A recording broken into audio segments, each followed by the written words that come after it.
सो दोस्तों GST department की तरफ से एक लेटेस्ट एडवाइजरी इशू हुई है self enablement for e invoicing. 3 April की एडवाइजरी है। आज हम दोस्तों वीडियो बना रहे हैं 4 तारीख को, तो मैंने सोचा जल्दी से आपको क्विक अपडेट दे दूं कि बेसिकली इस एडवाइजरी के बारे में क्या इन्फॉर्मेशन दी गई है। जैसे आपको पता है किसी में भी साल के अंदर जब से जीएसटी आया 5 करोड़ से ज़्यादा हो जाती है तो आपको दोस्तों 1 अगस्त 2023 से ई इनवॉइसिंग करनी थी।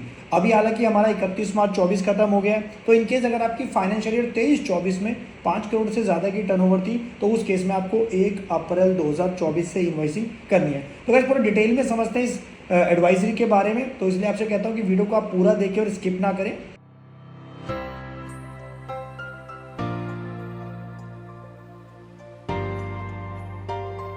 नमस्कार, मैं दीपक बैसला आपका स्वागत करता हूं हमारे YouTube चैनल पर।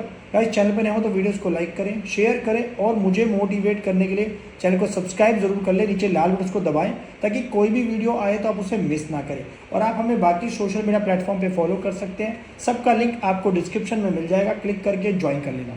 सो गाइस बढ़ते हैं टॉपिक की तरफ। देखिए ये एडवाइजरी दोस्तों हमारी 3 अप्रैल की है, self enablement for e invoicing. तो उसको पहले पढ़ लेते हैं। Dear tax payer, if your turnover exceed 5 crore rupees in a financial year 23-24, you will be required to start e-invoicing from the next financial year, that is 1 April 2024 onwards. अगर आपकी financial 23-24 में 5 करोड़ से ज़्यादा की टर्नओवर एक्सीड कर गई है तो उस केस में आपके लिए मैंडेटरी है ई इनवॉइसिंग करना 1 अप्रैल 2024 से। और दोस्तों जैसे कि आपको पता है कि B2B वाले केसेस के अंदर आपको इनवॉइसिंग करनी है।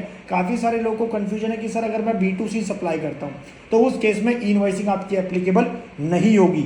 जो B2B काम कर रहे हैं, बिजनेस टू बिजनेस काम कर रहे हैं, यानी कि आप अपना माल सप्लाई कर रहे हैं तो आपके पास भी जीएसटी नंबर है, और जिसको आप सप्लाई कर रहे हैं किसी बिजनेस को आप सप्लाई कर रहे हैं और उसके पास भी जीएसटी नंबर है, वो भी रजिस्टर्ड पर्सन है जीएसटी में। तो जो B2B आप कर रहे हैं और 5 करोड़ से ज़्यादा की टर्नओवर आपकी हुई है, जब से जीएसटी दोस्तों आया है, अगर आपके किसी भी साल के अंदर 5 करोड़ से ज़्यादा की टर्नओवर हो गई थी या मान लो फाइनेंशियल 23-24 में जाके हुई है तो आपको 1 अप्रैल से करना है। लेकिन अगर आपकी पिछले सालों में सपोज आपकी 2019-20 के अंदर 10 करोड़ की टर्नओवर हो गई थी तो उस केस में आपको पता ही है कि 1 अगस्त 2023 से ई इनवॉइसिंग सरकार ने मैंडेटरी कर दिया था कि आपको 1 अगस्त 2023 से आईआरपी जो पोर्टल है हमारा इनवॉइस का, उस पर जाके आपको जो है इनवॉइसिंग करनी है।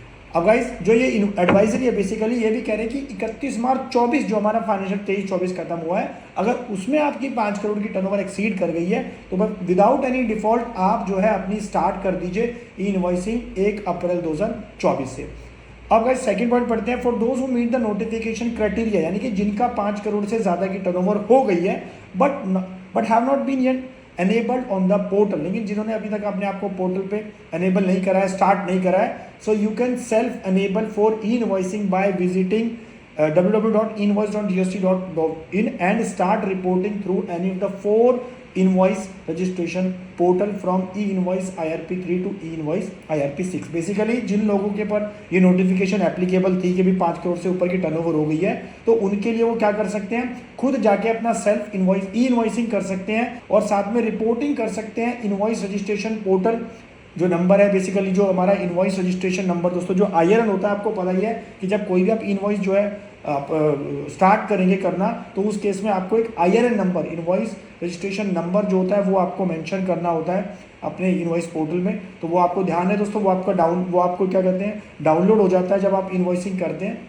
सो गाइस सेकंड पॉइंट पढ़ते हैं। For those who meet the notification criteria but have not been enabled on the portal, you can self enable for invoicing by visiting e-invoice.gst.in and start reporting through any of the 4 new e-invoice registration portal from e-invoice ERP3 to e-invoice IRP6। Basically अगर आपके ऊपर notification applicable हो गई है, यानी कि आपकी 5 करोड़ से टर्नओवर ज़्यादा हो गई है और आपने अभी तक अपने आप को ई-इनवॉइस पोर्टल पे एनेबल नहीं करा है, स्टार्ट नहीं करी है, तो आप सेल्फ जो है ई इनवॉइसिंग स्टार्ट कर सकते हैं e-invoice.gov.in के उस पे पोर्टल पे जाके कर सकते हैं। और दोस्तों यहीं पे भी गवर्नमेंट ने जो है 4 नए ई इनवॉइस रजिस्ट्रेशन पोर्टल भी जो है बना दिए गए हैं आप लोगों की बेनिफिट के लिए, क्योंकि दोस्तों बहुत सारे लोग इनवॉइसिंग करने वाले हैं, काफ़ी सारे बिजनेसेस टैक्स पेयर प्रोफेशनल्स करने वाले हैं। तो गवर्नमेंट ने 4 ये नए ई इनवॉइस रजिस्ट्रेशन पोर्टल जो है वो और बना दिए हैं, जिसमें आपका ई इनवॉइस 3 से लेके ई इनवॉइस 6 तक, यानी कि 4 इन वाले पोर्टल्स पे जाके इनवॉइस रजिस्ट्रेशन पोर्टल्स पे जाके आप इनवॉइसिंग कर सकते हैं। और आपको पता है दोस्तों कि IRN नंबर जो आपका इनवॉइस रजिस्ट्रेशन नंबर होता है वो आपका वहाँ से जब आप कोई भी इनवॉइस जनरेट करेंगे तो आपका एक IRN नंबर जनरेट होता है और वो आपको अपने इनवॉइस पे जो आपका मैनुअल इनवॉइस है, जो भी आपका प्रिंटेड इनवॉइस है, डिजिटल इनवॉइस है, उस पर वो ज़रूर मेंशन करना है। देखिए प्रोसेस आपका सेम रहेगा। लोगों के मन में कन्फ्यूजन ये है कि सर मैं अगर ई इनवॉइस बनवा रहा हूँ तो क्या मेरे को अलग से भी कोई इनवॉइस बनाना है? यस दोस्तों, ध्यान रहे, आप जैसे प्रोसेस करते आए थे, आप मैनुअल इनवॉइस बनाते आए थे, या आप अपने क्या कहते हैं किसी भी अकाउंटिंग सॉफ्टवेयर से इनवॉइस बनाते आए थे, या PDF फाइल से बनाते आए थे, तो वो आपका इनवॉइस तो एज इट इज़ बनेगा। लेकिन अगर 5 करोड़ से ज़्यादा की टर्नओवर होगी तो एक ये आपको एक एक्स्ट्रा जो है स्टेप उठाना है कि आपको ई इनवॉइसिंग जरूर करनी है अगर आपका B2B सप्लाई है। और वहाँ पे IRN नंबर जो जनरेट होगा उसके रेफरेंस आपको उस इनवॉइस के अंदर मैनुअल इनवॉइस पे ज़रूर मेंशन करके आपको आगे फॉरवर्ड करना है अपने बायर को, जिसको भी आप माल सप्लाई कर रहे हैं। और guys, to report invoice through IRP 1 and 2 tax payer can self enable at invoice 1 and invoice 2, यानी कि अगर वो इनवॉइस 1 पोर्टल पे भी जाके कर सकते हैं, इनवॉइस 2 पोर्टल पे भी कर सकते हैं। तो गाइस मैंने आपको समझा दिया एडवाइजरी के बारे में। बेसिकली 5 करोड़ से ज़्यादा अगर आपकी टर्नओवर है तो 1 अप्रैल से आप चालू कर सकते हैं। बहुत सिंपल दोस्तों प्रोसेस है। आप किसी भी पोर्टल पे जाके अगर वहाँ पे जाएंगे तो आपको वहाँ पे लॉगिन करनी है इन्फॉर्मेशन। पहले आपको अपने आप को रजिस्टर्ड करना है, तो रजिस्टर्ड करने के बाद आपको यहाँ पे लॉगिन करना है। उसके बाद आपका जो प्रोसेस है आप उसको ईजिली कर सकते हैं। तो बस ये एक क्विक एडवाइजरी थी GST डिपार्टमेंट की तरफ से, तो मैंने सोचा जल्दी से आपको अपडेट दे दूँ। तो विदाउट एनी डिले आप फटाफट स्टार्ट कर दीजिए और ध्यान रहे कोई भी गैप दोस्तों नहीं हो। मैं आपको सजेस्ट करूंगा कि जैसे मान लो कई लोगों का क्वेश्चन होता है कि सर मैं अगर आज अपना मैनुअल इनवॉइस रेज कर रहा हूँ और मैं बाद में कितने दिन तक जो है ई इनवॉइस रेज कर सकता हूँ। तो गाइस वैसे अगर आपकी 100 करोड़ से ज़्यादा की टर्नओवर है, एवरेज एनुअल एग्रीगेट टर्नओवर आपकी अगर 100 करोड़ से ज़्यादा की है, तो उस केस में आप जो है 30 डेज़ के अंदर टाइम लिमिट दी गई है सरकार ने कि 30 डेज़ के अंदर आपको इनवॉइस करना है। लेकिन मैं आपसे रिक्वेस्ट करूँगा कि अगर आपकी 100 करोड़ से कम की टर्नओवर है तो दोस्तों उस केस में आप जो है डिले ना करें।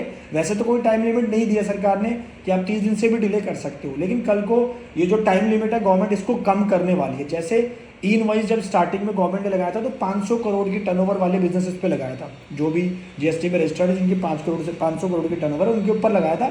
लेकिन अभी गवर्नमेंट ने उसको रिड्यूस करके, जब से GST आया 2017 से लेकर दोस्तों 2024 में उसको रिड्यूस करके गवर्नमेंट ने सिर्फ 5 करोड़ की टर्नओवर के ऊपर इनवॉइस लगा दिया है। तो इसी तरह जो टाइम लिमिट है ई इनवॉइस बनाने की, जैसे यानी कि अगर आपकी जो आप इनवॉइस बना रहे हैं, मैनुअल इनवॉइस किसी को रेज कर रहे हैं, अपना माल आप भेज रहे हैं, उसके साथ में जो मैनुअल इनवॉइस भेज रहे हैं, तो उसके 30 डेज़ के अंदर आपको जो है अगर 100 करोड़ से ज़्यादा की टर्नओवर है तो आपको इनवॉइस रेज करना है। लेकिन अगर 100 करोड़ से कम की टर्नओवर है तो उसके ऊपर अभी कोई ऐसा सच नहीं है। लेकिन मैं आपसे मेरी खुद की अपनी पर्सनल एडवाइस है कि दोस्तों जब भी आप इनवॉइस बना रहे हैं तो हाथों हाथ ही आप ई इनवॉइस बना दें, उसमें आप डिले ना करें, क्योंकि हो सकता है अगर आपने कोई मिस्टेक कर दी, आपसे रह गया, तो गाइस उस केस में फिर आपको पेनल्टीज़ का सामना करना पड़ सकता है।